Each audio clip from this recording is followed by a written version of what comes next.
Aku ngeliat. Gimana tanggapan Mail? Dia ikut. Oh lo. Kok bisa lah? Ikut Indonesian Idol. Itu Gila. kan acara manusia ya. Kok bisa? Kau ikut.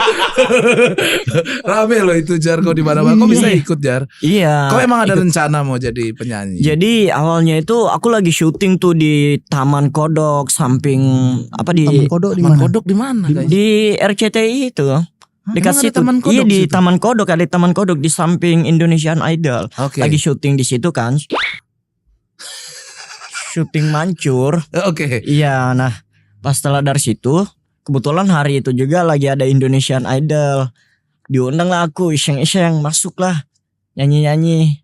Oke. 2 lagu, 1 lagu Inggris sama lagu yang goyang. Kalau seandainya diterima Jar, kan itu kayak Alhamdulillah aku dapat golden ticket, Bang.